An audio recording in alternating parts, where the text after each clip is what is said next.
de bonnes connaissances, de bonnes informations, Inch'Allah. Gardez les gens qui ont fait cette activité dans vos doigts. Et aussi, n'oubliez pas de renouveler vos intentions pour faire en sorte que cette action soit pour avoir son intérêt, qu'elle soit une ibadah. Et à titre d'information aussi, on va set up un kiosque pour vendre les articles que vous pouvez acheter. L'argent qui va être fait à partir de cette vente-là va aller à la Palestine, Inch'Allah, à 100%. Donc n'hésitez pas d'aller. À votre sortie, ça va être dans le couloir que vous avez emprunté pour venir, ça va être à votre gauche, Inch'Allah. Et sans plus tarder, j'invite le docteur Fadlou Suleiman qui va faire la présentation de la Khalaqa. On va commencer tout de suite.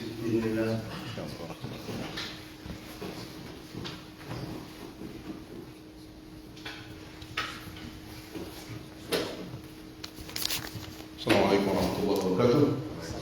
اللهم صل على محمد وعلى آل محمد وعلى آل محمد وعلى آل محمد كما صليت على إبراهيم وعلى آل إبراهيم وبارك على إبراهيم وعلى آل إبراهيم في العالمين إنك حميد مجيد. اللهم انفعنا ما علمتنا وعلمنا ما ينفعنا وزدنا علما وأرنا الحق حقا وارزقنا اتباعه وأرنا الباطل باطلا وارزقنا اجتنابه واجعلنا ممن يستمعون القول فيتبعون أحسنه.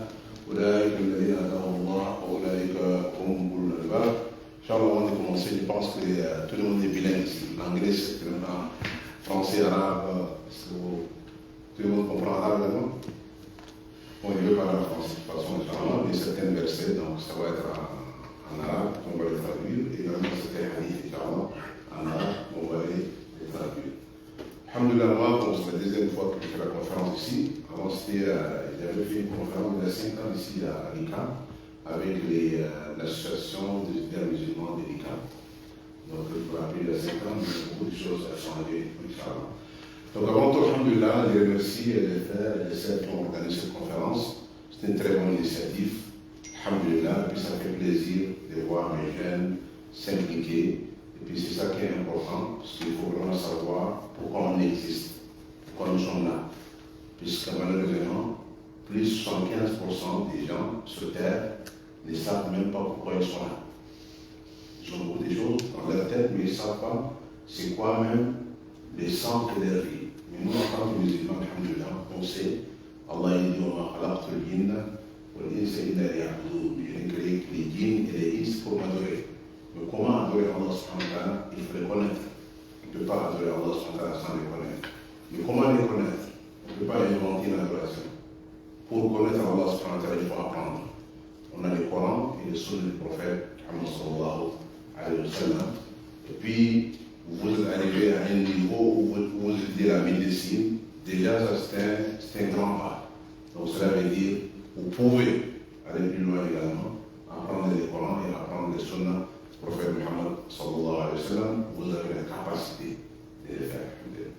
Aujourd'hui, le thème de notre conférence, c'est les critères ou les qualités du croyant fort, de la croyante forte.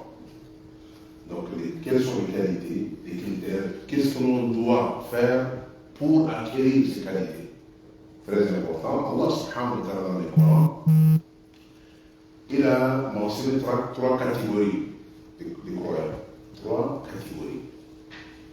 Allah il dit والذي أوحينا إليك من الكتاب هو الحق مصدقا لما بين يديه. Ce que nous t'avons révélé du livre fait référence au Coran, confirmant les livres qui nous ont précédés. Quels sont les livres qui nous ont précédés? Vous avez la Bible, vous avez le Tawrat de Moussa, vous avez les Sons de David, Sourate Ibrahim Moussa, beaucoup de livres. Le Coran confirme. Et puis Allah subhanahu wa ta'ala dit Innahu bi'ibadihi la-khabirun basir. Allah est parfaitement connaisseur de ses serviteurs et clairvoyant. Allah il sait, il voit tout ce que nous avons fait. Et puis, il est connaisseur, parfaitement connaisseur. Et après, c'est là, Allah dit nous fîmes héritiers du livre. Ceux parmi nos serviteurs, choisis. Ces mots choisis est très important dans ces versets. Donc Allah subhanahu wa ta'ala nous a choisis. Et puis là, Allah, maintenant, il parle des différentes catégories de croyants. dit فَمِنْهُمْ ظَالِمٌ لِنَفْسِهِ. Parmi eux, il y a des gens qui causent des torts à eux-mêmes en faisant des mauvaises actions et des bonnes actions. Allah il fait référence dans la sourate Tawbah, le repentir, donc, des gens qui font des mauvaises actions et des bonnes actions, mais ils sont croyants, elles sont croyants, ils n'associent pas à Allah d'autres divinités. Les plus grands péchés, c'est d'associer à Allah d'autres divinités. Ça, c'est un péché qu'Allah ne pardonne jamais. Deuxième catégorie, on est au muqtasid. Parmi les croyants, il y a des croyants qui sont moyens. C'est-à-dire qu'ils font tout ce qui est obligatoire, Allah les demande, tout ce qui est interdit, ils ou elles s'éloignent. Et parmi les croyants, il y a des gens qui dévancent les autres par les bonnes actions. En plus des obligations, des choses qui sont obligatoires, ils font des choses surrogatoires, et puis tout ce qui est interdit s'éloigne, se rapproche ce qu'Allah leur demande, et puis en plus de ça, s'il y a un doute sur quelque chose, ils s'éloignent également de ces doutes. Mais quand on parle de ces catégories, ce n'est pas des constantes. Les musulmans ou la musulmane faible aujourd'hui peut devenir fort ou fort demain. Parce que l'imam, il y a une posologie, la foi augmente quand on fait des bonnes actions et diminue quand la personne fait des mauvaises actions. Donc ce n'est pas quelque chose de constant. Ça varie. Dans la journée, ça pourrait varier. Et puis le prophète sallallahu alayhi wa sallam, il nous dit dans un hadith, très important ce hadith, sur comment il est appliqué dans notre vie, il dit al-mu'min al-qawi khayrun wa habbu ilallah min al-mu'min al-da'if wa fi kulli khayr. Les croyants forts est meilleur et plus aimé par Allah que les croyants ou la croyante faible. Mais le prophète sallallahu alayhi wa sallam il continue et dit mais attention, les deux ont un dénominateur commun. Et dans les deux, il y a du bien. Les deux méritent la récompense. Mais il y a un mu'min qui fait plus d'efforts, l'autre moins d'efforts. Et ça, c'est la justice. Allah il est juste. Allah il veut kulli darajat bima amil. Puisque personne ne peut prétendre entrer au paradis par ses propres actions. Oui, on fait le maximum, on fait des efforts. Puis là, on a demandé au prophète sallallahu alayhi wa sallam, il dit au prophète, même toi, tu ne peux pas rentrer au paradis avec tes propres actions. Il dit non, mais moi, il n'a été sauf si Allah me comble par sa grâce et sa miséricorde. Parce que quand on parle de paradis, chers frères et sœurs, aujourd'hui, ici, des gens, pour acheter une maison, parfois ils sont là, ils payent 30 ans, 20 ans pour finaliser une maison. C'est combien de pieds carrés là, ou combien de mètres carrés? C'est 40-50 mètres carrés. Le professeur sallallahu alayhi wa sallam, la place occupe la chicotte ou bien un petit bâton. C'est quoi, c'est 1 mètre, moins d'1 mètre, qu'occupe dans le paradis, vaut mieux que ce monde que ce qu'il contient. Puisque ce monde qu'il contient va disparaître un jour. Mais tout ce qui est dans le paradis, c'est éternel.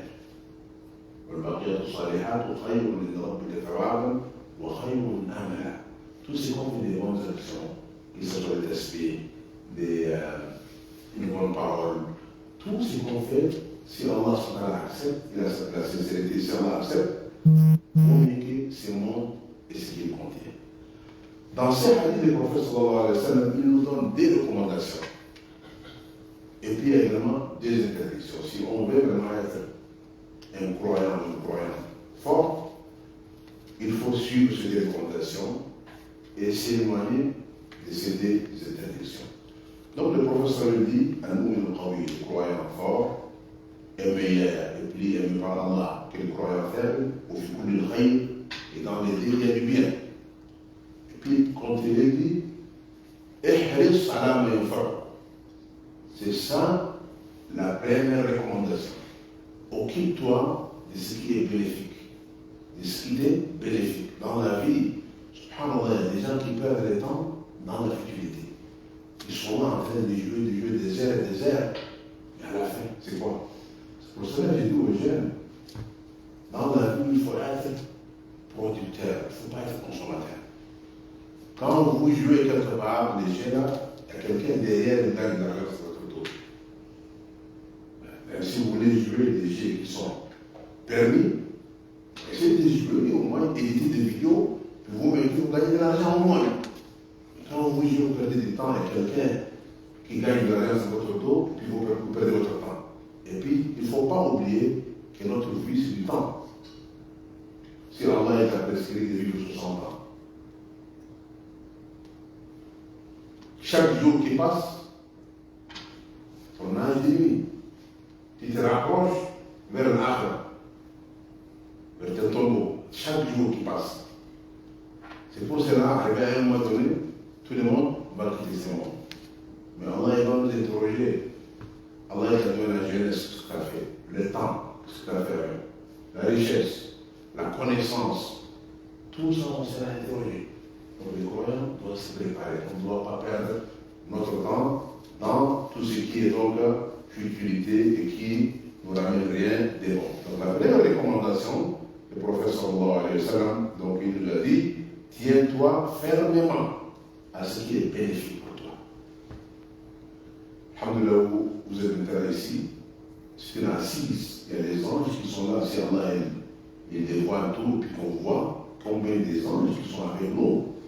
Subhanallah, avec nous, on croit, le professeur nous dit que s'il y a une assise, les gens se rappellent dans notre il y a des anges, leur travail, ils font le tour du monde, ils cherchent de telles assises. Ils sont là. Puis après, ils vont faire des rapports. Dans tel endroit, Montréal, Lucam, ici on a trouvé tel gène, avec leur nom, ils sont en train de se rappeler toi. Allah subhanahu wa ta'ala, il va faire l'éloge de ces gens. C'est très important d'avoir cette sensation, de sentir ce que le professeur sallam dit comme sens. Deuxième, le professeur sallallahu alayhi wa sallam, il nous dit, cherche les soutiens d'Allah. Nous, en tant qu'être humain, on est faible. On est faible, sans les soutiens d'Allah subhanahu wa ta'ala, on peut facilement dévier du droit chemin. C'est pour cela, chaque fois qu'on prie, dans Sourate Al-Fatiha, parce qu'on dit, Iyaka na'budu wa Iyaka nasta'in. On adore Allah subhanahu wa ta'ala, et puis Allah, on demande soutien et support. Parce que si vous faites une lutte, un effort pour faire les biens, Satan avec son groupe travaille très fort également. Et il travaille très fort. Donc le but c'est quoi? C'est de dérouter les gens du droit chemin. Et puis il a juré. Il a juré qu'il va dérouter les enfants d'Adam. Allah subhanahu wa ta'ala dit, sur mes serviteurs, tu n'as aucune mainmise sur mes serviteurs. Ceux qui cherchent le droit chemin, ceux qui cherchent mon soutien et mon support, tu ne peux pas les dérouter. Qu'Allah subhanahu wa ta'ala nous fasse parmi ces groupes qui cherchent le soutien d'Allah subhanahu wa ta'ala.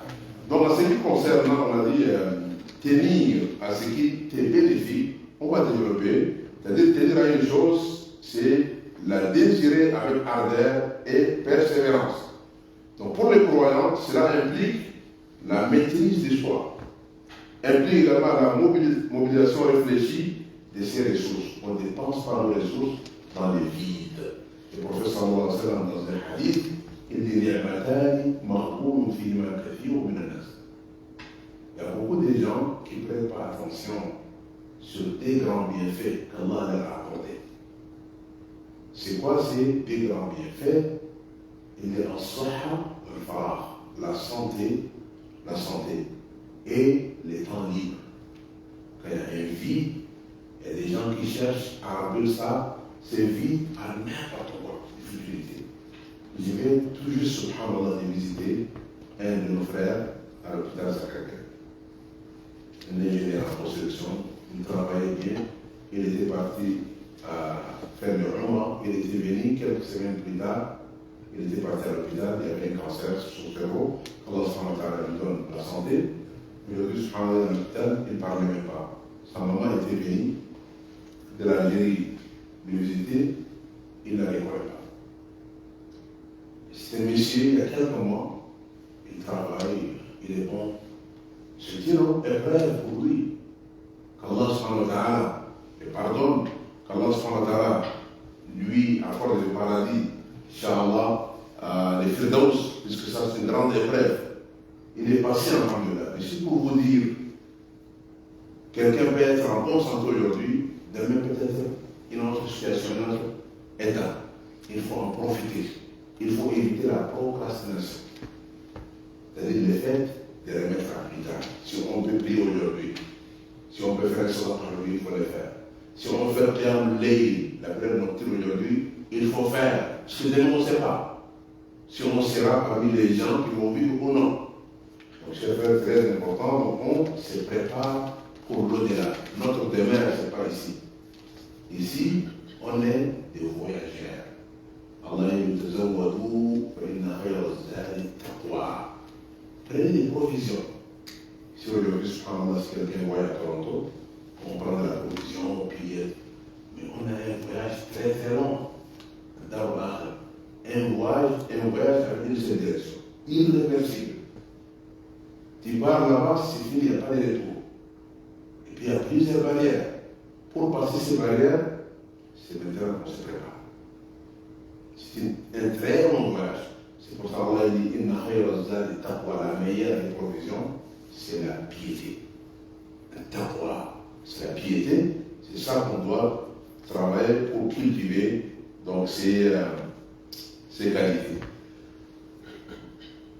Les croyants, Allah subhanahu wa ta'ala, et quand les ignorants s'adressent à eux, aux croyants forts, ils disent paix. C'est-à-dire qu'ils ne vont pas répondre de l'ignorance par l'ignorance.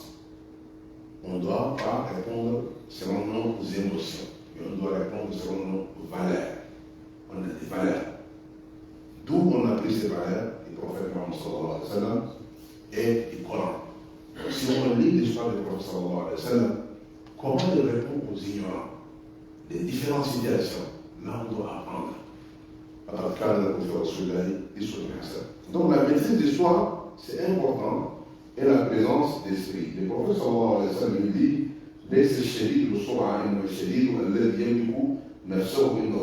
il dit l'effort n'est pas celui qui terrasse les gens, mais celui qui se maîtrise dans la colère. Il est très difficile lorsqu'on est en colère, se maîtriser et puis dire les bonnes paroles, agir avec sagesse. C'est pas facile, c'est très difficile. Le professeur nous dit, celui-là, c'est l'effort. Parce qu'un jour, le professeur a passé, il y a des gens qui faisaient la vie, quoi. Des jeunes gens, puis il y avait un qui est très fort. À chaque fois, il gagne. Et puis le prophète dit, voulez-vous que je vous montre une personne, la qualité d'une personne, qui est plus forte que celle-là? Il dit, oh, prophète Allah, nous, ce qui est visible devant nous, c'est lui la forme, mais montre-nous ce qui est. Il y aura quelqu'un ou quelqu'une, on a énervé. Puis quand on est énervé, c'est sûr, il y a la tension qui monte, la pression qui monte, on veut juste sauter sur la personne. Et puis il dit, là, il s'est maîtrisé. Okay? Il s'est maîtrisé. Puis on a besoin de larges secondes, quelques minutes pour se maîtriser. Là, comment on peut se maîtriser? Si on pense, on réfléchit, c'est les hadiths du professeur, c'est la récompense qu'Allah subhanahu donne. Donc il a contrôlé, il s'est contrôlé, en faisant cela, le prophète a dit, d'abord, il a gagné la guerre contre son propre âme. Vous savez, chacun a un shaitan, al-qarib, من الجن ومن الملائكة. Parce que le malaïque, avec chaque personne, il y a un ange qui te dicte de faire les bonnes choses. Il y a un diable également qui te dicte de faire les mauvaises choses. Okay? Donc, c'est cette lutte-là qui est permanente. Donc, la personne qui s'est maîtrisée, il a pris le dessus sur sa propre âme, sur ce diable qui le pousse d'agir sans réfléchir. Et puis, il a pris le dessus sur la personne qui l'avait élevé et sur le diable de la personne qui l'avait élevé. Donc, il a pris le dessus sur 4 ennemis. très important de connaître ce sens. Parce qu'il y a beaucoup de gens qui nous viennent parfois à la mosquée, surtout des couples mariés, un problème, les gens s'énervent, des divorces, après, l'affaire se trouve en justice. Puis ils viennent pour trouver une solution. Puis parfois, c'est des petites affaires, là. Il suffit juste de se taire, de se contrôler. C'est pour cela les fêtes, on ne pas bien comprendre les soules de notre prophète sallallahu alayhi wa sallam. Et puis là, on tombe sur beaucoup d'erreurs qui gâchent notre vie. Donc c'est important, chers frères et sœurs, de revenir à la source. Allah dit, il y a pour vous, dans les messages d'Allah, un modèle à suivre. On ne peut pas suivre n'importe qui. On a un modèle idéal. Le prophète Mohammed sallallahu alayhi wa sallam. Si vous voulez être un père, vous allez être le prophète sallallahu alayhi wa sallam. Si vous voulez être une mère, vous avez les époux du prophète Mohammed sallallahu alayhi wa sallam. Vous voulez être un combattant, vous allez trouver dans le prophète Mohammed sallallahu alayhi wa sallam. Un dirigeant, vous allez trouver. Un gestionnaire, vous allez tout ce que vous voulez. Dans son histoire, vous allez trouver. Également, le calme et l'humilité. Puis les faibles cèdent à l'impatience, voulant tout immédiatement, oubliant que chaque chose mûrit en son temps. Allah subhanahu wa ta'ala dit l'homme a été créé impatient. Maintenant, pour se maîtriser, il faut avoir ces manières-là. Il dit je vais vous montrer mes signes.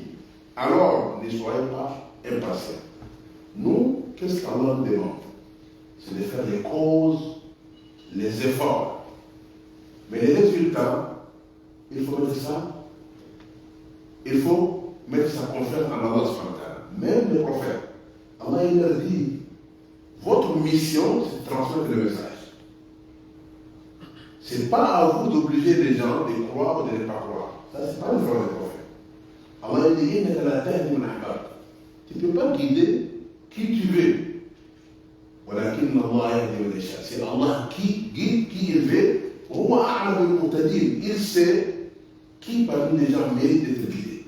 Allah il le sait. Donc même les prophètes, leur travail, c'est de transmettre le message. Le résultat, ce n'est pas dans leur vie. Nous, même chose, notre devoir, c'est d'exécuter l'ordre d'Allah et du prophète sallallahu alayhi wa sallam. D'obéir à Allah et d'obéir au prophète sallallahu alayhi wa sallam.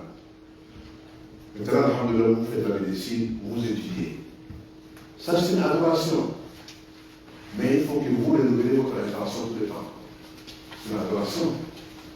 Et c'est lorsqu'on parle d'une science qui est utile, la science, ça entre que ce soit la science religieuse ou toute autre science qui est bénéfique pour l'humanité. C'est une adoration. Maintenant, ça va dépendre de votre intention. Si votre intention c'est juste être médecin, gagner de l'argent, ça s'arrête là.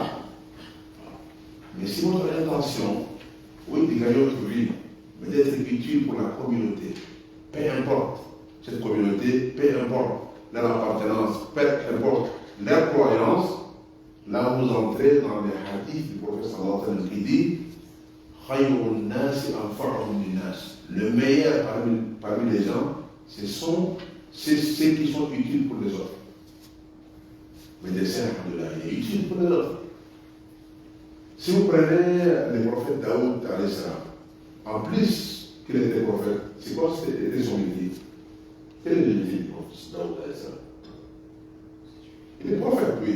Il a un autre métier. Hein? Il faut les gens. Bon, aujourd'hui, on peut dire qu'il est mécanicien. Il est mécanicien. Il fabriquait des habits de protection pour les soldats, des habits de guerre.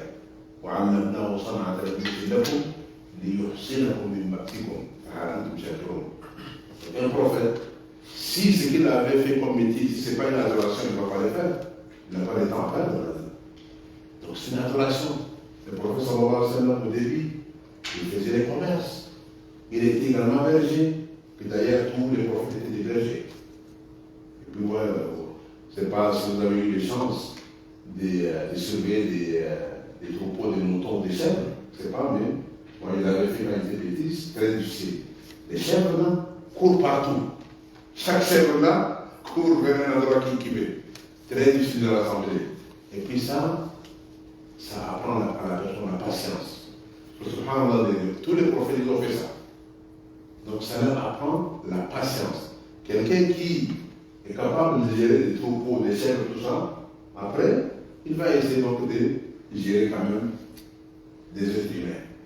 C'est ça, les prophètes, donc c'est pas pour rien qu'ils ont fait ça. Donc, on doit être calme et également avoir l'humilité, donc s'éloigner de tout ce qui est orgueil.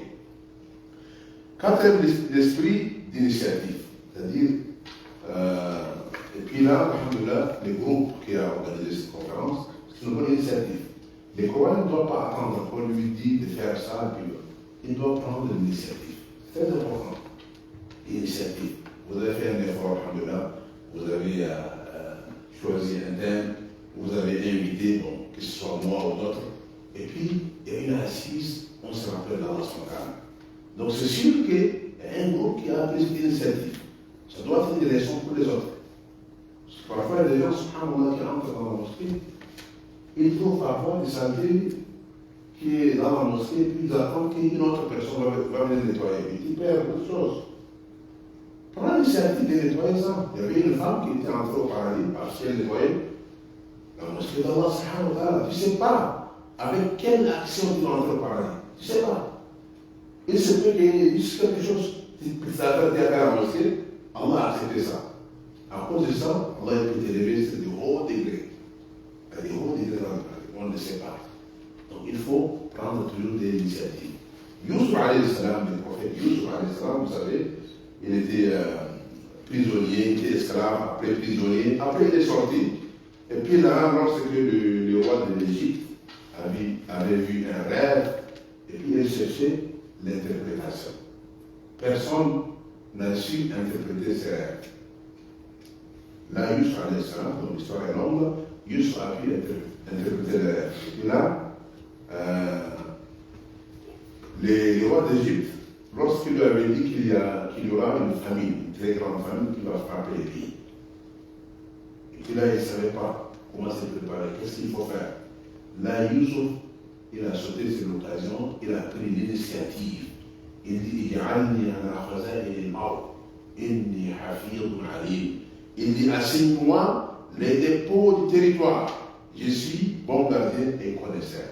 Puis à travers ça, il a pu sauver l'Égypte d'une très grande famille. Parce qu'il savait qu'il est capable. Lorsque vous sentez que vous êtes capable de faire une tâche, de faire quelque chose, il ne faut pas rester derrière. Il faut prendre l'initiative. Il faut aller à l'avance, puis ça fait partie de notre religion. Toujours chercher les soutiens d'Allah subhanahu wa ta'ala. Parce que le professeur ça veut dire wasta'in billah. Voilà, c'est la paresse qu'il faut éviter. Toujours demander les soutiens d'Allah subhanahu wa ta'ala. Quand on demande le soutien d'Allah subhanahu wa ta'ala, ce n'est pas juste en dormant, on fait l'effort, les causes nécessaires. Puis après, on met notre confiance en Allah subhanahu wa ta'ala. Allah il dit, le prophète sallallahu alayhi wa sallam il dit, Man lam yas'alillah yaghdab alayh, rawahu Hurayra. Celui qui ne demande pas Allah subhanahu wa ta'ala, Allah se met en colère contre lui. Pourquoi? Il y a un verset qui explique ça. Allah il dit, votre Seigneur l'a dit, demandez-moi, invoquez-moi, je vous réponds, je vous donne ce que vous demandez. Et puis après il dit, ceux qui s'enflent d'orgueil, qui n'adorent pas Allah subhanahu wa ta'ala,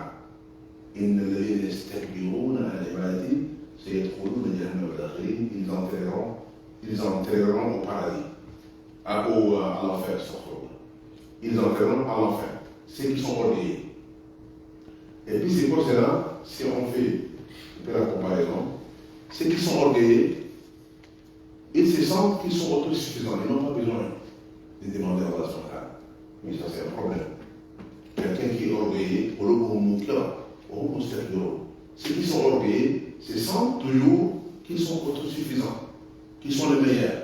Et puis ça, c'est une grande maladie d'orgueil. C'est ça qui a fait que l'Église a été maudite. À cause de l'orgueil et de la jalousie. D'ailleurs, c'est les deux premiers péchés qui ont été commis dans le ciel et sur la terre. Les enfants d'Adam, l'un qui avait tué son frère, c'est à cause de la jalousie et de l'orgueil.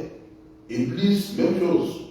Il a désobéi à Allah à cause de la jalousie et l'orgueil. C'est des maladies qu'il faut vraiment éviter, l'orgueil. Donc il faut demander à Allah subhanahu wa ta'ala. Vous voyez les compagnons du prophète sallallahu alayhi wa sallam, même quand il manque du sel, le sel c'est très moins cher, il demande à Allah subhanahu wa ta'ala. Ça c'est l'adab par Allah subhanahu wa ta'ala. Il demande à Allah subhanahu wa ta'ala. Même si tu veux aller demander à ton voisin du sel, si Allah ne veut pas, il ne va pas te donner. Peut-être il ne l'a pas. Ou bien il a, mais il ne va pas trouver ça. Ou bien il ne va pas te donner. Ou bien sa porte est fermée. Mais tu demandes à Allah subhanahu wa ta'ala, Allah va te faciliter. Allah va te faciliter. Mais il y a une chose également, lorsqu'on fait du dua, il faut comprendre trois choses. Soit Allah il nous donne ce qu'on veut maintenant, tout de suite, ou bien dans un laps, Allah il nous donne ce qu'on veut. Deuxième chose, Allah subhanahu wa ta'ala, il nous donne pas ce qu'on veut, parce qu'il est sage. Il sait ce que nous on veut, s'il nous donne, c'est catastrophique pour nous. S'il dévoile le futur, tout ce qui est invisible, on va dire alhamdulillah qu'Allah ne m'a pas donné ça. Donc toujours par rida. On demande à Allah subhanahu wa ta'ala, mais on laisse Allah décider pour nous. C'est ça la croyance, c'est ça la foi, c'est ça le tawakkul. Parfois il y a des gens qui demandent à Allah subhanahu wa ta'ala, et puis ils veulent qu'Allah réponde juste ce qu'ils veulent. Et si ça tarde, ils disent oui, moi j'ai demandé à Allah subhanahu wa ta'ala, et puis il ne m'a pas répondu. Ça c'est un problème. Il dit, le prophète dit, Allah répond à votre dua, tant que vous ne précipitez pas. Puis là, les compagnons disent, comment la personne se précipite? Il dit, j'ai fait beaucoup de dua, j'ai fait, mais je ne vois pas les résultats. Mais peut-être il y a un grand problème qui vient directement te nuire. À cause de ton dua, Allah il a éloigné. Il ne t'a pas donné ce que tu veux, mais Allah il a éloigné d'autres dangers. Ou bien Allah subhanahu wa ta'ala, il ne veut rien te donner ici, mais il veut te garder ça pour l'au-delà. C'est pour cela que certains gens, les jours de la résurrection, lorsqu'ils vont voir les récompenses qu'Allah leur donne à cause de leur invocation, ici dans ce Moussiba, ils ont invoqué, ils ont demandé à Allah, il n'a pas donné ça, il a réservé ça pour l'au-delà. Ils souhaitaient que toutes les invocations aient été donc réservées pour eux pour l'au-delà, parce qu'ils voyaient la récompense. C'est pour cela qu'on demande à Allah subhanahu wa ta'ala, mais la décision, le résultat, on met notre confiance en Allah subhanahu wa ta'ala. C'est pour ça qu'on dit An-Najah, et puis le Falah, les succès et tout ça, tu prends les causes, les efforts nécessaires. Après tout ça, après avoir mis beaucoup d'efforts, tu mets ta confiance en Allah subhanahu wa ta'ala et tu oublies tes efforts. Tu oublies tes efforts parce que tu mets ta confiance en Allah subhanahu wa ta'ala pour prendre la décision sur le résultat. Tu as fait des efforts, oui, mais tu ne sais pas les résultats. Donc tu demandes à Allah subhanahu wa ta'ala pour que ces résultats soient positifs pour toi dans ces monsibats et également dans l'au-delà. La bonne opinion, il faut toujours penser positivement à Allah subhanahu wa ta'ala. Les croyants se distinguent par une bonne opinion d'Allah subhanahu wa ta'ala et d'autrui, à l'inverse de l'âme faible, marquée par la suspicion envers Allah subhanahu wa ta'ala, l'espionnage des gens, les accusations sans preuve et la focalisation sur le négatif. Ici on parle de husnul dhanni billah. Toujours husnul dhanni billah, avoir une bonne opinion d'Allah subhanahu wa ta'ala. On voit alhamdoulilah ce qui se passe dans notre communauté, que ce soit à l'échelle locale ou à l'échelle internationale, vous voyez ce qui se passe en Palestine, au Soudan, en Syrie, il y a beaucoup de choses qui se passent. Okay? Mais toujours, il faut avoir des opinions positives à Allah subhanahu wa ta'ala. En tant que croyants, nous, on croit que rien ne peut se passer dans ce monde sans l'ordre d'Allah subhanahu wa ta'ala. Mais c'est des épreuves. Parce que ce monde, c'est un monde d'épreuves. Et pas, ce n'est pas un monde de combat, c'est un monde d'épreuves. Donc Allah il dit, Ma asaba al-musibatin fil ard, wala fi anfusikum illa fi kitab min qabl an nabraha. Toute chose qui se passe dans ce monde ou en votre personne, vous-même, c'est déjà prédestiné, écrit. Allah subhanahu wa ta'ala a écrit 50 000 ans avant qu'il ait créé les cieux et la terre. C'est ce qu'on appelle le qadar, le destin. C'est le secret d'Allah subhanahu wa ta'ala dans ses créatures. On ne va pas aller creuser là-dedans. Nous, ce qui nous concerne, c'est d'obéir à Allah subhanahu wa ta'ala, de suivre ses recommandations et ses commandements. Tout ce qu'on veut, Allah subhanahu wa ta'ala, il nous demande, et le prophète sallallahu alayhi wa sallam. On ne va pas s'appuyer sur les qadar, puisqu'il y a des gens qui disent que non, moi je fais rien, tout ce qu'Allah a prescrit, ça va arriver. Mais Allah, il t'a dit de faire ça, fais-le. Tu peux le faire, fais-le. Le destin, ce n'est pas dans ta main. Il ne faut pas entrer dans ce jeu-là. Si quelque chose qui arrive et devient du passé, oui. Là, maintenant, on peut s'appuyer sur le destin comme preuve. Quelque chose qui s'est passé, le prophète l'a dit, Qaddar Allah ma shafa'a. C'est-à-dire, j'ai fait des efforts. J'ai fait tout ce que j'ai fait. Mais je n'ai pas eu le résultat que je cherche. Le prophète dit, il faut dire Qaddar Allah wa ma shafa'a. Allah qui a prescrit ça, prédestiné, et Allah fait ce qu'il veut. Voilà taqul la. Voilà taqul la ou fa'al. Il ne faut pas dire si j'aurais fait, ou bien si je l'avais fait, de telle sorte, ça va être ce résultat. C'est déjà passé. Parce que si tu fais si, tu vas ouvrir une porte pour Satan. Et tu vas vivre dans le passé, avec des regrets, des remords. Le passé, ça sert à quoi selon vous? Selon vous, le passé, l'histoire du passé, ça sert à quoi? Une question. Informer les décisions. Comment? Informer les décisions futures. Oui. Quoi encore? Le passé, oui. Ça apprend des leçons. Des leçons. Allah nous raconte beaucoup d'histoires dans les Corans. Pourquoi? Ce n'est pas juste des histoires de récits, non. C'est pour vous dire, faites attention. Tel peuple a commis telle erreur, et puis le résultat est tel. Si vous faites la même erreur, ça pourrait être le même résultat. Donc on apprend pour ne pas tomber dans les mêmes erreurs. Bon, si je suis tombé dans une erreur, j'ai fait des bêtises, des péchés, c'est du passé, c'est déjà. Je dois apprendre du passé pour ne pas répéter ça dans le futur. Mais il y a des gens qui sont prisonniers du passé. Ils sont là, ils regrettent, et puis ils sont prisonniers du passé. Et puis là, ils gâchent leur présent et ne planifient pas pour le futur. Et puis Satan, il aime ça. Toujours il veut te garder prisonnier dans les péchés du passé, dans les erreurs du passé. Il faut sortir. Les musulmans se repentir. Demande pardon à Allah subhanahu wa ta'ala. Oublie le passé et se focus sur le présent et le futur. Tu as le présent, qu'est-ce que tu peux faire? Tu peux faire astaghfirullah, fais-le astaghfirullah. Tu peux prier, prie. Tu peux faire des bonnes actions, fais-les.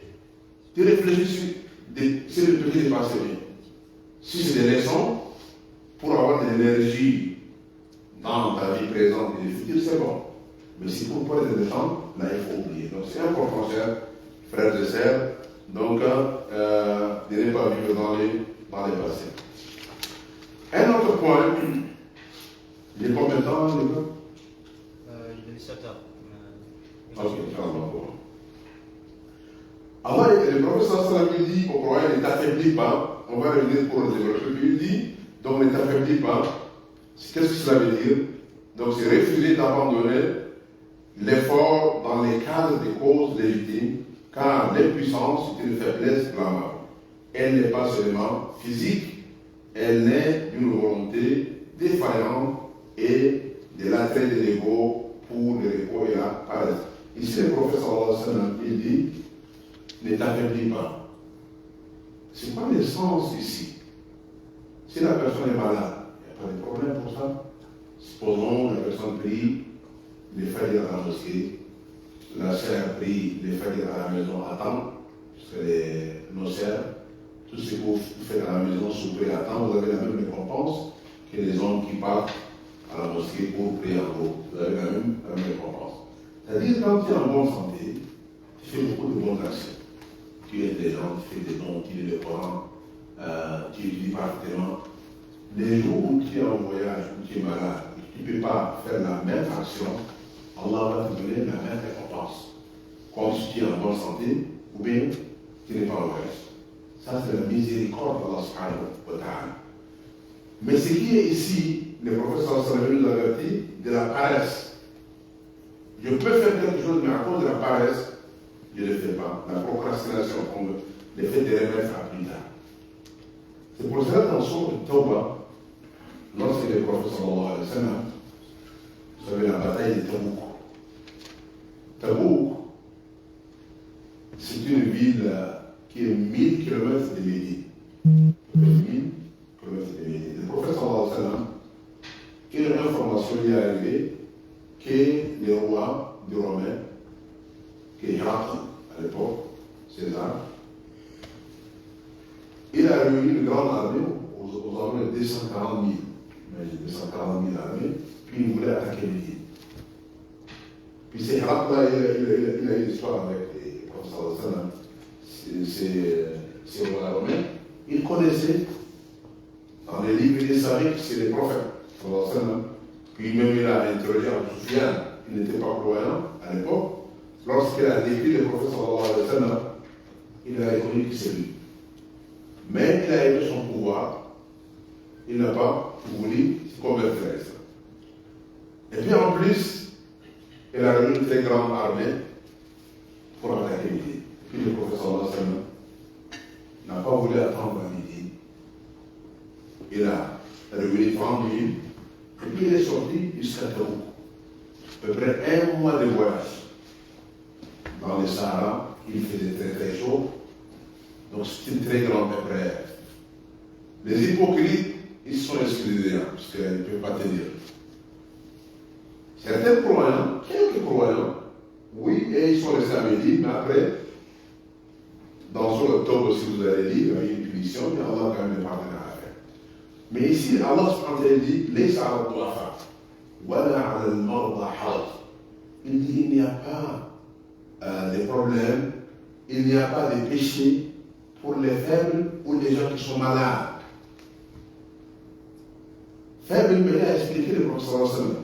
Parfois, la personne faible, il y a différentes explications. Okay? Il y a une excuse, une raison valable qu'Allah subhanahu wa ta'ala connaît. Les Arabes puisqu'un voyage d'un mois, il faut que chacun se prépare. Il y a des gens qui n'avaient pas la capacité financière de se préparer. Puis là, il était parti voir le prophète sallallahu alayhi wa sallam. Il dit, oh prophète Allah, on voulait sortir avec toi, mais on n'a pas la capacité de se préparer. Et puis il pleurait. Ces gens, ils pleuraient d'avoir manqué cette occasion de sortir avec le prophète sallallahu alayhi wa sallam. Et Allah il dit, وَلَا عَلَى الَّذِينَ لَا يَجِدُونَ مَا يُنْفِقُونَ. Il y a des gens qui étaient venus voir le prophète sallallahu alayhi wa sallam, ils n'avaient pas pu, puis le prophète n'avait pas également des choses pour leur donner. Il dit, Allah il dit, même à ceux-là, ils n'ont pas de péché. Allah les excuse, parce qu'ils ont des raisons valables. Mais le problème, c'est où Allah après dit, إِنَّمَا السَّبِيلُ عَلَى الَّذِينَ يَسْتَأْذِنُونَكُمْ أَغْنِيَاءَ. Le problème avec ceux-là qui sont capables, qui sont riches, et ils sont venus te demander excuse qu'ils ne veulent pas sortir. C'est ces gens-là. Pour dire, quand on est capable de faire les bonnes actions, et puis on cherche des excuses à gauche, à droite, Allah il sait. Allah il nous connaît. Et puis nous-mêmes on connaît si on est capable ou non. C'est pour ça qu'on dit, les sables à la nefs innocente. Chaque personne se connaît. Connaît lui-même qui tu es. Tu te connais. Peu importe les excuses, les explications qu'il faut apporter, Allah il te connaît toi-même. Tu connais tes forces et tes faiblesses. Donc ici, c'est la paresse qu'on évite ici dans ces recommandations. dans Sahih du prophète Mohammed sallallahu alayhi wa sallam. Ne pas ouvrir la porte à l'œuvre de Satan. Donc l'œuvre de Satan consiste à s'aimer le désespoir et la contestation du destin divin. Certains, par peur de l'échec, choisissent la passivité. Et puis le prophète sallallahu alayhi wa sallam a dit tout fils d'Adam commet des fautes. Et le meilleur de ces fautifs sont ceux qui se répandent continuellement. Chaque enfant d'Adam commet des péchés. On commet des péchés jour et nuit. Mais les meilleurs parmi les gens qui commettent des péchés sont qui? Ceux qui demandent pardon, ceux qui se repentissent. Pourquoi? Parce qu'ils reconnaissent leurs erreurs. Ils reconnaissent leurs fautes. Vous savez, lorsque la personne reconnaît son erreur, reconnaît sa faute, c'est déjà la moitié de la solution, 50%. Si je reconnais que j'ai commis une erreur, c'est déjà la moitié. Parce que la personne qui ne reconnaît pas son erreur ne va jamais chercher à corriger. Pour lui, il a raison. Ou bien il a raison. Il ne reconnaît pas son problème, ne reconnaît pas son défaut. Comment il va chercher à corriger? Donc le fait de reconnaître son erreur, déjà 50%. Qu'est-ce qui reste? Le 50%, c'est de faire un effort pour aller en avance et compléter. C'est pour cela quand on parle de repentir, il y a des conditions. La première des choses, la sincérité. Il faut être sincère.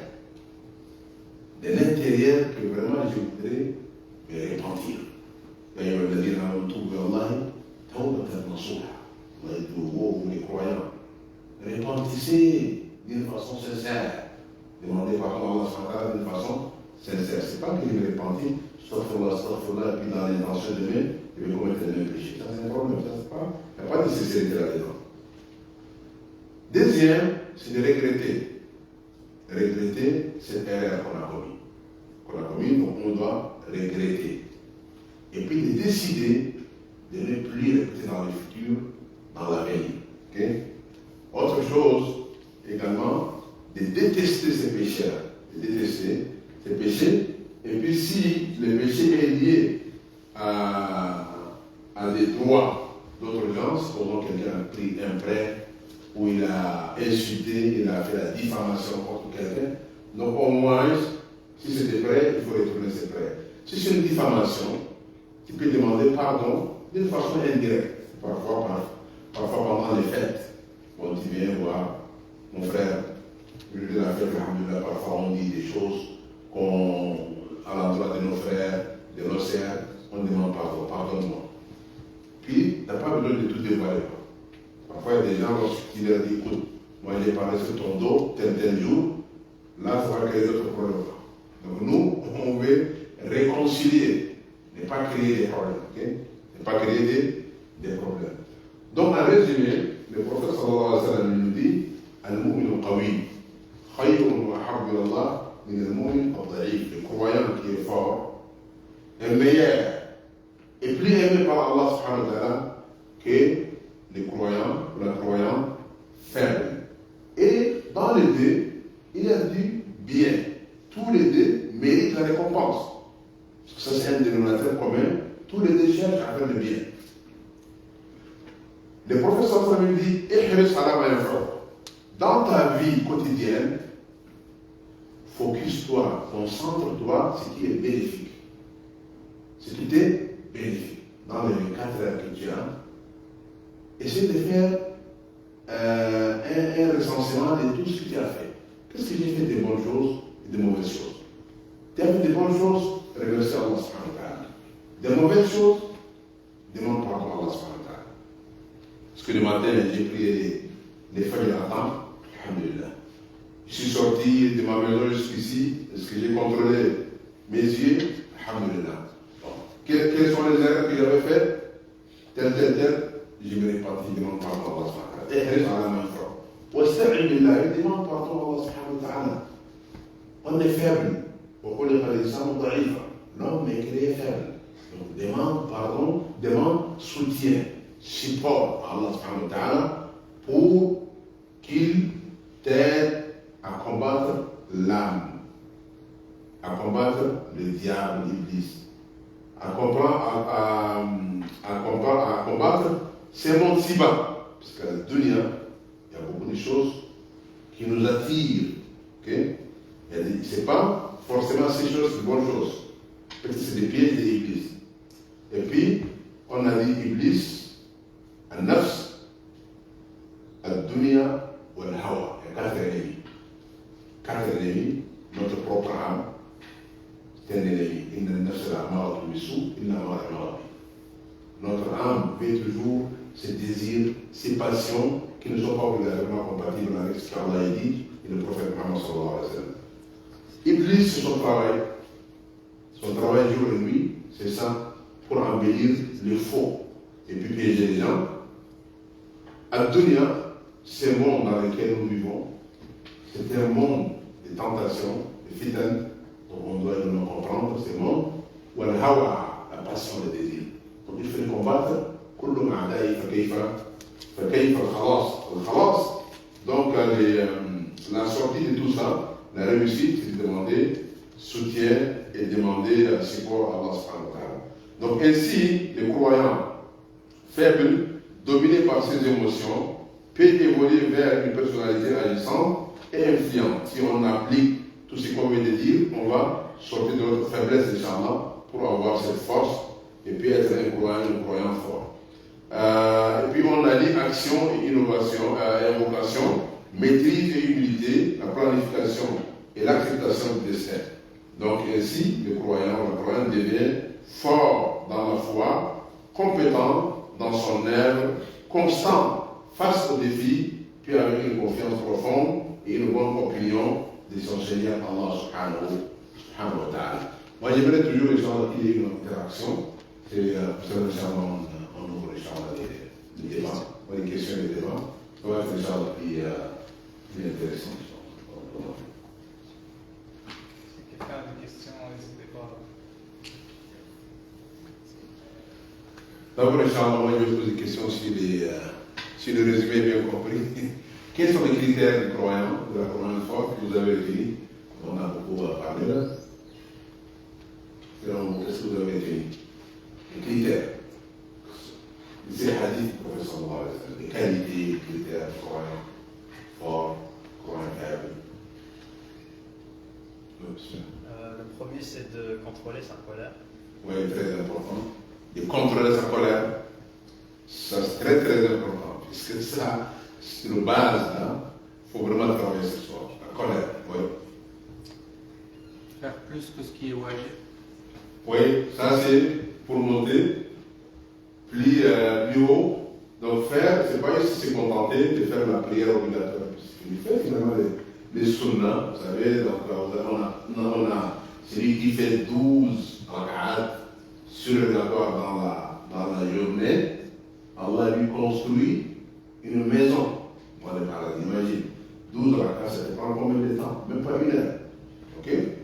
Je leur dis, pour construire une maison, je suis dans ces municipales, tu as besoin de travailler 30 ans ou 40 ans. Peut-être vous en médecine, vous gagnez plus. Peut-être vous pouvez. Mais la plupart des gens, pour acheter une maison, 20 ans, 25 ans, 30 ans, mais si une maison, c'est quoi? C'est une maison dans ces municipales. Et quand on parle de maisons dans le paradis, qui l'a construit? Ce n'est pas un ingénieur, ce n'est pas un architecte, c'est Allah subhanahu wa ta'ala. Imagine Allah qui construit une maison. Et puis il parle du paradis, fiha mala'in wa. Aucun n'a vu. Voilà où nous sommes. Tout ce qu'on entend par le paradis, oui, c'est des appellations. Mais le paradis, c'est différent. Voilà, khatara la kalbasha. Aucun cœur n'a même pas imaginé c'est quoi le paradis. Oui, on sait qu'il y a le paradis. Lorsque les gens vont entrer là, ils vont savoir. Ça, c'est autre chose. Allah, il te construit une maison. C'est quoi cette maison? Allah. J'imagine chaque jour, tu as une maison. Si tu fais 12 rak'at en plus des rak'at des prières obligatoires, vous faites 2 rak'at avant le fajr, 4 rak'at avant après le jour, 2 rak'at après le jour, c'est combien déjà? 6 à 8. 8, 2 rak'at après le maghrib, 10, puis 2 rak'at après la prière d'Aïcha, puis vous fermez avec.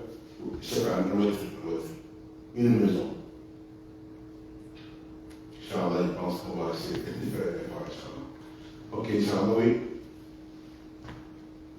Donc, pour Inch'Allah être un croyant fort, il faut plus d'action. Là, on va entrer dans les catégories qu'Allah il dit ça ne peut rien. Il y a des gens qui dépensent. Mais Allah subhanahu wa ta'ala, par sa miséricorde, il dit toutes ces trois catégories, il y en a pour Adn et Khuluna. Ils vont tous entrer dans le paradis subhanahu. Il y en a pour Adn et Khuluna, tout. Mais ici, on s'est partagé les degrés dans le paradis, dépendamment de leur effort et de leurs actions. Et quoi encore, les gens? Oui, le cerf là-bas. Est-ce que vous avez une intervention? C'est des critères de qualité.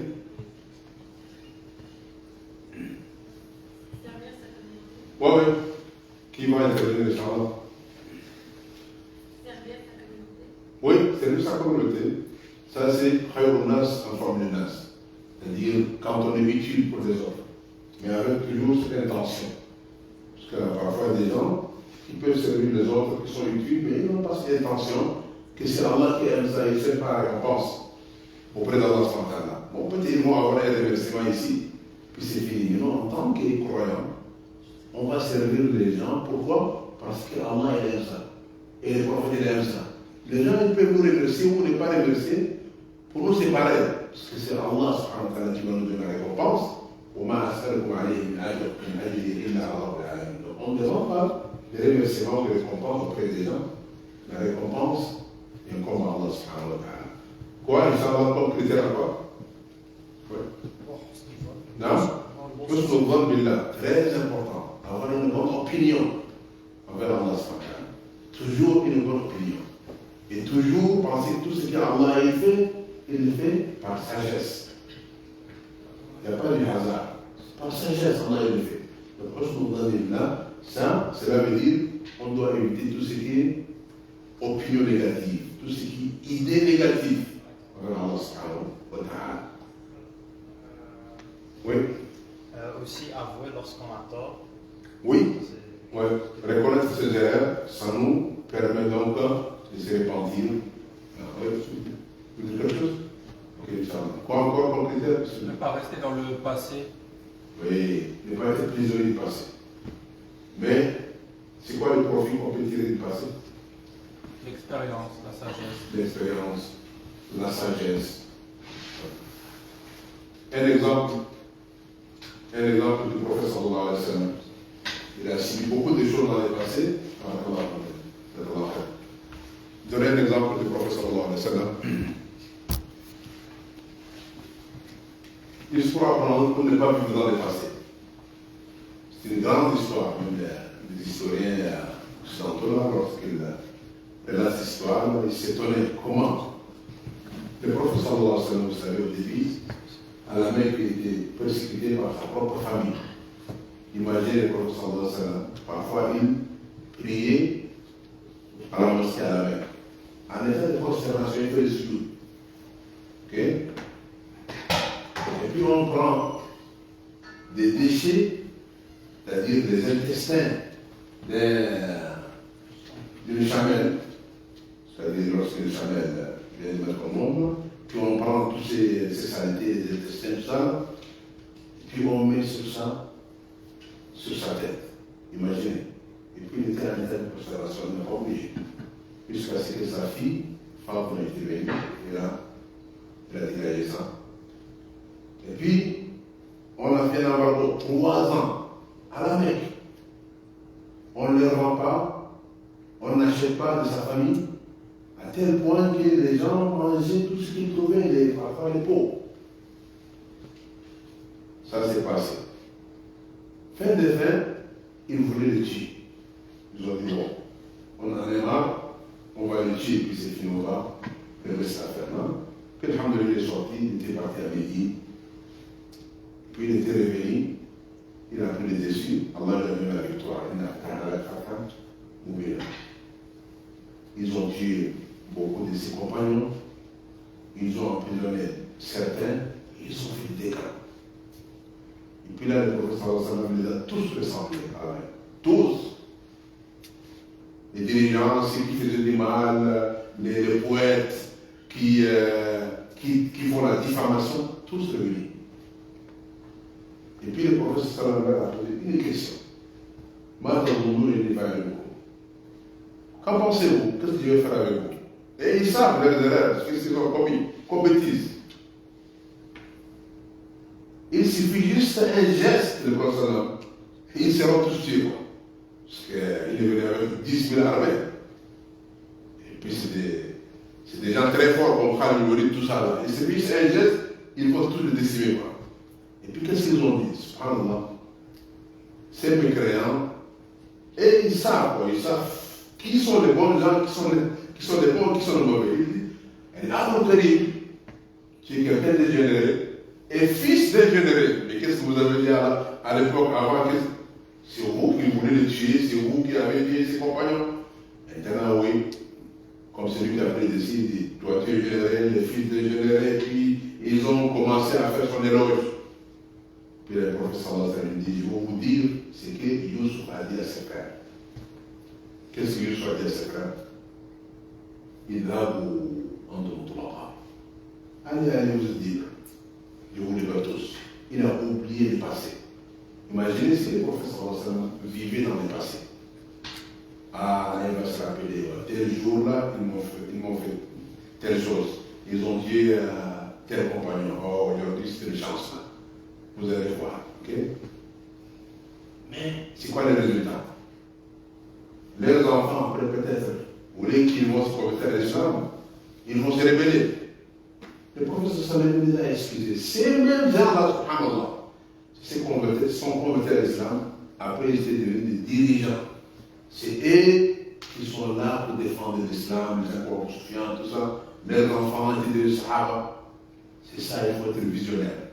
C'est pour ça que les pardons, subhanallah, quand tu es capable de punir quelqu'un, et tu le pardonnes, tu ne vas jamais oublier. Je suis capable de te faire du mal. Tu vas dire des leçons pour lui. Puis à son tour, il va pardonner également.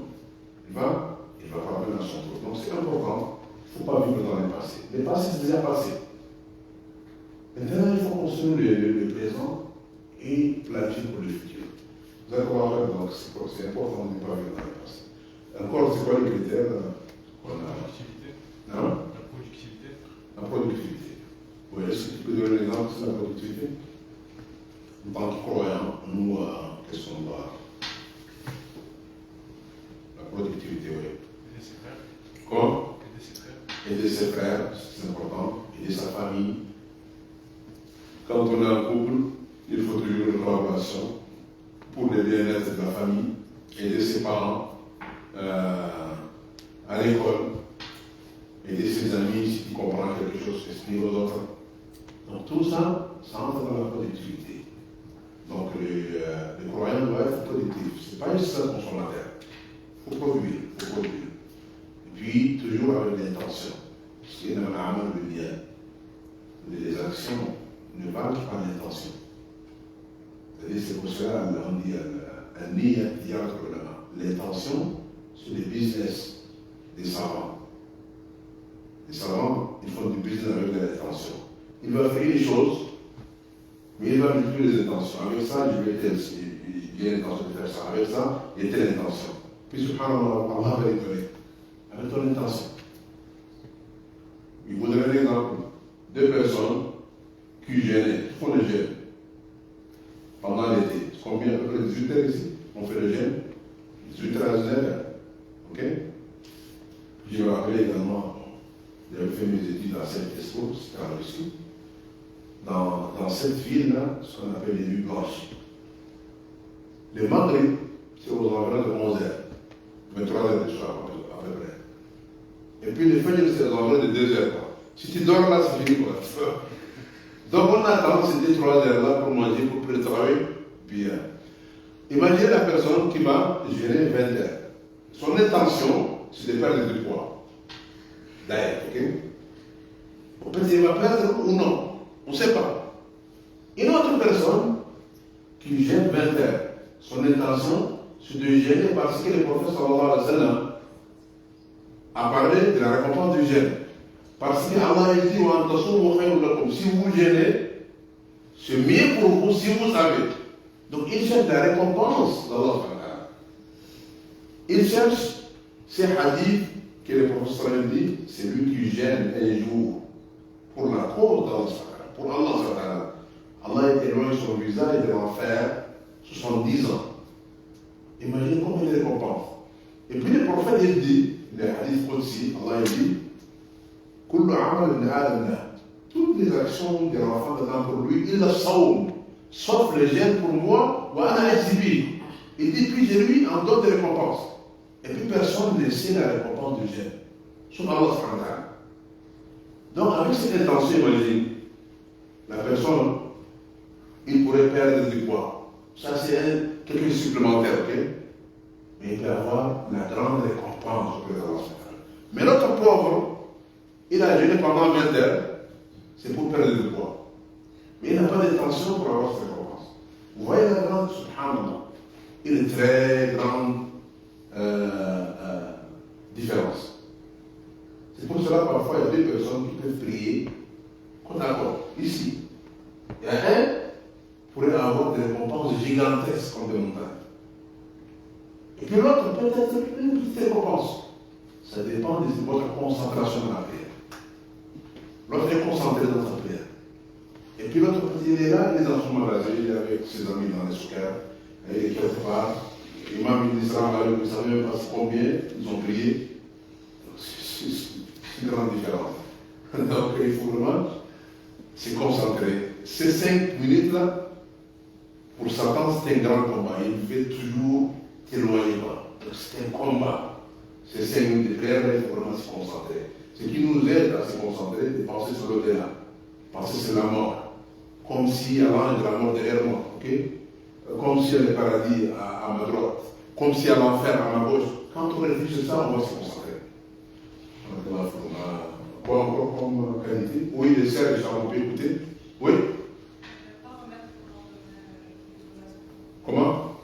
Ne pas remettre au lendemain les actions. Oui, oui, la procrastination. Tout ce qu'on peut faire aujourd'hui, il faut le faire. C'est important. Remettre à demain, on ne sait pas si on va vivre jusqu'à demain. On ne peut pas le savoir. Combien de gens, à l'ère où nous parlons, ils ont déjà quitté. Il y a d'autres, beaucoup de gens, des milliers de gens, à l'ère où nous parlons, ils sont en bonne santé. Et demain, ils ne seront plus là. On ne sait pas. Personne ne sait. Voilà, il va faire Allah, il a dit à Allah. Allah, il ne donne même pas une seconde de plus. Quand le terme arrive, c'est fini. Là, la mort vient, il prend les mains. C'est un dépôt. Là, c'est un dépôt. Il prend, c'est fini. Donc, on doit faire un effort, Inch'Allah. Tout ce qu'on fait aujourd'hui, il faut le faire aujourd'hui. Maximum. À quoi encore? On donne la chance, Inch'Allah, au ciel, encore là-bas. Oui?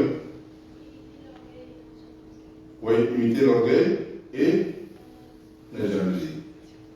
Oui, éviter l'orgueil et la jalousie, c'est deux grandes maladies du cœur qui sont très très dangereuses, qui peuvent facilement dérouter la personne, surtout l'orgueil. Parce que la jalousie, le professeur Hassan, il a dit, la jalousie mange les bonnes actions comme le feu mange les fagots.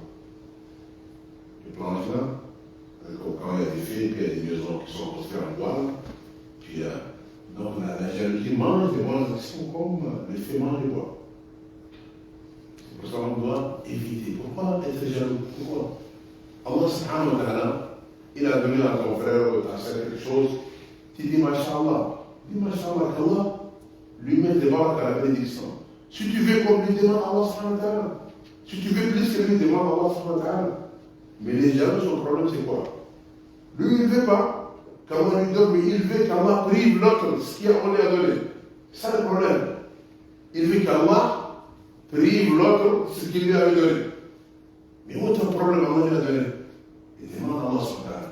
Donc les jaloux ne peuvent jamais être tranquilles. Tout le temps, il y a un problème pour les jaloux. Donc c'est une maladie qu'il faut vraiment l'éradiquer complètement. Puis l'orgueil, c'est personne qui se sent qu'il est toujours meilleur, il est super, tout ça. Ça, c'est une maladie également. C'est une maladie de cœur. Allah dit ça,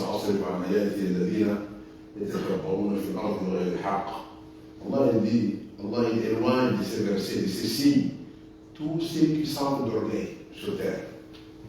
Allah les éloigne. On n'a pas besoin de cette idée-là, il est loin.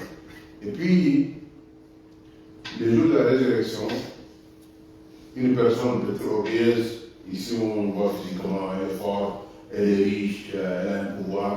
Le jour de la résurrection, pour qu'Allah subhanahu wa ta'ala l'humilie, pour l'humilier, ils vont se transformer comme des fourmis. Ils vont être comme des fourmis, puis les gens marchent comme des fourmis. Oui, toi, tu fais que tu es grand ici, tu vas être comme une fourmi, puis les gens vont les pétiner, les dinosaures vont les pétiner, les animaux vont les pétiner, tout le monde se laisse faire. Tu vas avoir la bouche d'un dinosaure, je ne sais pas. À ta droite, tu vas voir peut-être un diable. Je ne sais pas, tout le monde se réunit sur un terrain. Mais ceux qui croient en Allah subhanahu wa ta'ala et qui font des bonnes actions, Allah dit pour vous, vous n'avez rien à craindre. Vous n'avez pas peur. C'est lui qui a peur d'Allah subhanahu wa ta'ala ici. Qui craint Allah subhanahu wa ta'ala, il ne va pas avoir cette crainte-là. Parce qu'Allah dit, la ajma'u li abdi amnayni wa la khawfayn. Allah ne peut pas rassembler deux sécurités ou bien deux peurs et craintes pour un serviteur. Celui qui craint Allah subhanahu wa ta'ala ici, il sera en sécurité là-bas. Mais celui qui laisse passer les choses ici, il pense qu'il a la sécurité ici, il fait ce qu'il veut, il désobéit à Allah subhanahu wa ta'ala, il va avoir peur là-bas. L'équation est simple. Donc il faut avoir la crainte d'Allah subhanahu wa ta'ala ici, pour être en sécurité. Là-bas, c'est très difficile. Très difficile. Allah subhanahu wa ta'ala nous en préserve. Quoi encore comme critère qualité? Pour pas répondre à l'ignorance par l'ignorance. Oui, Masha'Allah, oui. C'est-à-dire toujours, il ne faut pas vraiment, il ne faut pas agir d'une façon émotionnelle, mais toujours réfléchir. Poser. Très important. Poser. Parce que parfois, quand on agit rapidement, quand on est en colère, on regrette. La plupart des cas, on regrette. Après, on va chercher des excuses, tout ça. Parmi les critères du croyant, Allah, lorsqu'il a dit, précipitez-vous, hâtez vers le pardon de votre Seigneur, au Jannah, vers un paradis, donc ça la gère comme des cieux à terre, ou qui est préparé pour les pieds et les pieuses. Puis Allah a décrit les critères de ces gens qui sont pieds et pieuses. Donc c'est qui donnent, qui font des dons. Lorsque tout va bien, il est à l'aise, il donne. Et quand la situation financière est difficile également, il aide avec le peu qu'il a. Il faut le savoir dans le cadre de ceux qui se maîtrisent lorsqu'ils sont en colère. On peut être en colère, mais ce n'est pas ça le problème. Mais la maîtrise de soi. Lorsqu'on est en colère, pour ne pas agir de façon émotionnelle. Contrôler, poser, bien réfléchir, puis on agit. C'est ça qui est important. C'est qui pardonne les autres. Et puis les pardons, le fait de pardonner aux autres a des grands bienfaits. D'abord, le fait que tu pardonnes sur l'énergie négative, tu dégages. Tu te libères d'énergie négative. En tant qu'énergie négative, tu veux faire du mal à celui qui t'a fait du mal, tu es capable de le faire, mais dis ok, moi pour Allah subhanahu wa ta'ala, je le pardonne. Tu as dégagé une énergie négative, tu te libères. C'est pour ça qu'il y a une ta'fou, ou tasfahu, ta'firu, c'est degré. Tu as libéré, puis tu oublies, tu l'as fait pour Allah subhanahu wa ta'ala, Allah est géré. Lorsqu'il voit ça, il va t'accompagner, il va te donner plus d'amour, de lumière dans ton cœur. Donc il ne faut pas répondre de l'ignorance par l'ignorance. C'est important. Il faut encore qu'on n'a pas oublié les qualités, critères, les serveurs, oui. Comment?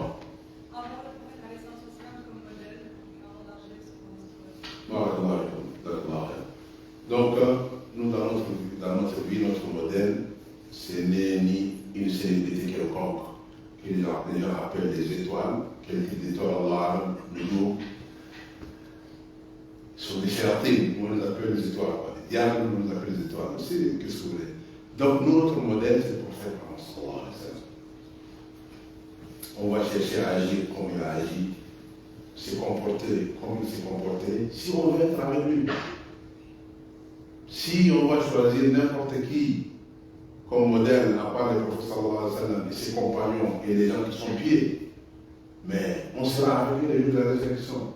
C'est aussi simple, l'équation est simple. Allah est l'akhila, يومئذ بعضهم لبعض عدو إلا المتقين. L'akhila, les amis qui sont ici, les jours de la résurrection, ils deviennent des ennemis farouches. Les uns contre les autres, s'accuser mutuellement. Allah dit le muttaqin, et une exception, sauf les pieds et les pieuses. Les gens qui se sont réunis ici dans ce monde-ci-bas pour la cause d'Allah subhanahu wa ta'ala, comme notre assise maintenant, c'est quoi les gains, c'est quoi l'intérêt? On s'est réunis pour une cause d'Allah subhanahu wa ta'ala. Il se peut qu'il y a beaucoup de jeunes, il y a beaucoup de gens comme vous, actuellement sont en train de jouer, ou bien quelque part dans un endroit qu'Allah subhanahu wa ta'ala n'aime pas. On est là, on se rappelle d'Allah subhanahu wa ta'ala. Donc cette assise-là, elle est documentée. Cette amitié pour Allah subhanahu wa ta'ala est documentée. Si ça continue, Allah dit ce type de gens vont se réunir également le jour de la résurrection, ils vont continuer cette amitié dans le paradis. Parce qu'Allah subhanahu wa ta'ala, pour que cette vie, la vie soit élève là-bas, au paradis, pour que les gens auront le plein plaisir, l'amitié pour Allah, pour la cause d'Allah dans ce monde, si bas va continuer dans les paradis. Un jour, on dit, écoutez, qu'Allah soit dans le paradis, on se rappelle, bon, le 14 novembre 2025, on s'est réunis dans cette salle, puis on se rappelle de Allah. Ok, je me rappelle de tel frère, tel sœur. On vient les voir. Allah subhanahu wa ta'ala va les choses, Inch'Allah. Puis, vous allez où? On va se voir, Inch'Allah, avec le prophète sallallahu. On va dire, écoutez, on s'est parlé du prophète sallallahu. On veut aller le visiter. Ok, on va aller ensemble visiter le prophète sallallahu. On a parlé de Youssouf. Mais qui est Youssouf alayhi salam? On veut les voir. On va voir Youssouf alayhi salam. Puis cette amitié va continuer. Il est muttaqi. Mais ceux qui ne sont pas muttaqi, qui ne sont pas pieds, les criminels, ceux qui s'aiment la vie sur terre, ici, les mafias, puis ils se sont réunis dans les faux. Les jours de la résurrection, qu'est-ce qu'ils vont dire? Ah, c'est vous qui étiez la cause de notre malheur. Les autres disent non, c'est vous. Et puis c'est trop tard. Allah il décrit cette situation, subhanallah, dans Sourate Saba. Sourate Saba. Allah dit وقال الذين استضعفوا للذين استكبروا لولا أنتم لكنا مؤمنين. Ceux qui étaient faibles, qui suivaient leur maître, qui suivaient les orgueils, qui leur quittaient des choses, ils leur disent si ce n'était pas vous, on était des croyants. Maintenant les autres ils répondent قال الذين استكبروا للذين استضعفوا أنحن صددناكم عن الهدى بعد إذ جاءكم بل كنتم مجرمين. Vous pensez que c'est nous qui vous avez interdit. C'est nous qu'on a fait des barrières pour que vous voyez, pour que vous embrassez l'islam. Il dit non, à la base, vous étiez déjà des corrompus. Nous, on a fait un signe et puis vous avez couru derrière nous. Venez, puis vous nous avez suivis. Donc à la base, vous étiez des corrompus. C'est pour ça qu'Allah dit à propos de Pharaon, فاستخف قومه فأطاعوه إنهم كانوا قوم فاسقين. Pharaon, les gens les ont suivis déjà à la base, ils étaient corrompus. Et puis maintenant, les faibles, ils répondent également.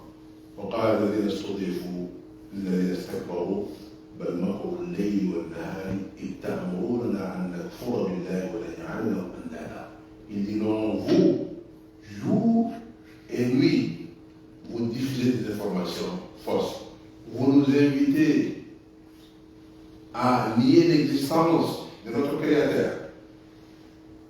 Vous faites des complots. Et d'associer à Allah notre divinité.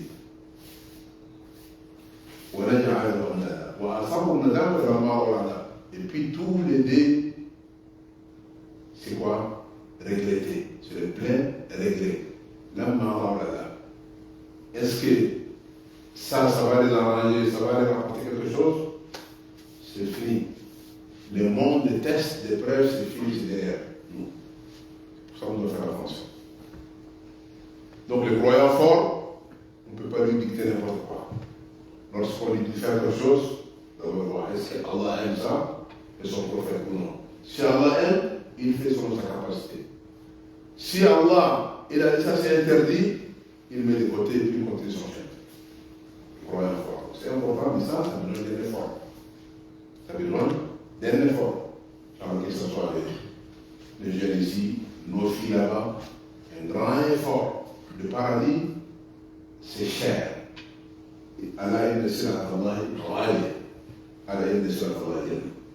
C'est un produit très cher du paradis. Très cher. Pour mériter ça, il faut faire un effort. Quoi encore, Inch'Allah? Est-ce que vous voulez intervenir là? Oui. La patience. La patience. La patience. Ça, c'est une clé pour la réussite. Parce que vous savez qu'il y a plus de 83 versets dans le Coran qui parlent de la patience. La personne pourrait faire beaucoup de choses dans sa vie. Et puis, à un moment donné, lorsqu'elle manque de patience, peut détruire des choses qu'elle a construites pendant 40 ans, 50 ans. La patience.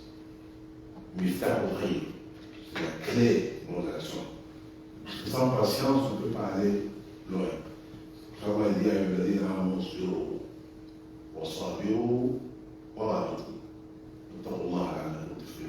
Allah répète, si vous patientez, patientez encore. Beaucoup de patience. Il ne faut pas se précipiter. Puisque la précipitation en général, ça vient du diable. Il faut toujours réfléchir, apaiser. Il ne faut pas agir de façon émotionnelle. Toujours prenez votre temps. Surtout quand votre interlocuteur nerveux et puis qui attaque, toujours réfléchissez avant d'agir. Parce que les mots, quand ça sort, ça ne revient plus, c'est fini. Quand les mots sortent, ça ne revient plus. Il faut toujours savoir ce qu'il faut dire. Voyez, comme il m'a dit, tout ce qu'on dit, c'est écrit. Donc la patience. Parmi les clés, donc, on avait fait une conférence sur les 10 clés du succès. Donc la patience, c'est la base, c'est des clés. Clé numéro 9, mais ça sera la base. Oui. Il y a quelqu'un dans les inscriptions qui a posé une question. Oui. Elle demande quel conseil donneriez-vous lorsqu'on se retrouve dans une phase où l'échec nous fait peur et nous mène vers la procrastination? Tu peux répéter encore? Oui. Donc, quel conseil est-ce que vous donneriez quand on se trouve dans une phase d'échec et cet échec-là, il nous mène à procrastiner et perdre notre temps et retarder les actions? Oui, donc le frère ou la sœur demande qu'est-ce qu'il faut faire lorsque l'échec est visible, on s'appelle un certain échec, qui nous mène à la procrastination. On a dit la procrastination, c'est le fait de mettre les choses à plus tard. Okay? Ici, chers frères et sœurs, dans la vie, toujours, il faut être persévérant. Et puis là, ça vient la patience. Okay? La patience et l'autre clé, c'est que faire des choses autrement. Supposons, si j'ai une tâche quelconque, et quand j'ai fait, je suis une méthode bien définie, puis j'arrive au même résultat. Cela veut dire, si je répète 1000 fois la même chose, je vais arriver au même résultat. Donc il faut changer la façon de faire. La façon de faire, et puis en même temps, on n'oublie pas de demander support à Allah subhanahu wa ta'ala. Puisque peut-être ce que les frères pensent que c'est un échec, s'il a fait vraiment les efforts nécessaires, la planification nécessaire, et qu'il n'a pas eu le résultat voulu, il se peut que Allah subhanahu wa ta'ala ne voulait pas qu'il ait ce résultat. Peut-être qu'il l'a eu, c'est un danger pour lui. C'est un danger pour lui. Donc il faut d'abord revoir la chaîne. La chaîne, c'est pour cela, il y a une sagesse qu'il faut vraiment retenir. Il faut retenir cette sagesse-là. Vous savez, en général, nous, on voit ça, l'échec. L'échec, c'est un résultat. Le résultat d'un procédé ou d'un processus. Okay? D'abord, toute chose, avant de parler d'un résultat, ça commence par le fikr. C'est-à-dire une idée. Une idée. Une idée qui me vient en tête. Okay? Cette idée va se transformer en des paroles. Okay? La parole se transforme en action. Et puis cette action, lorsqu'on les répète, ça va transformer en habitude. Habitude, ok? Et puis, l'habitude, lorsqu'on répète cette habitude, si c'est une bonne habitude, ça va donner une bonne valeur, des bonnes qualités, des bonnes caractéristiques. Si l'habitude, elle est mauvaise, ça va donner des résultats qui sont également mauvais. C'est pour ça qu'on dit, contrôle tes idées avant qu'elles ne se transforment en des paroles. Et puis contrôle tes paroles avant qu'elles ne se transforment en actions. Et contrôle tes actions avant qu'elles ne se transforment en habitude. Et puis essaie de contrôler tes habitudes, puisque ton habitude va essayer de forger ta personnalité. Et ta personnalité définit ton avenir. Ça, c'est un peu philosophique. Mais pour venir aux frères, il faut revenir, moi je ne sais pas c'est quoi son problème, mais peut-être que ce n'est pas un échec. Si c'est vraiment dans les études, il ne faut pas appeler échec. Parce que si on se rappelle à celui qui avait créé, moi, au bidon électrique, j'ai fait un doctorat en génie électrique, là, on fait beaucoup d'essais. Quand on fait des simulations, parfois ça ne marche pas, on change de paramètres.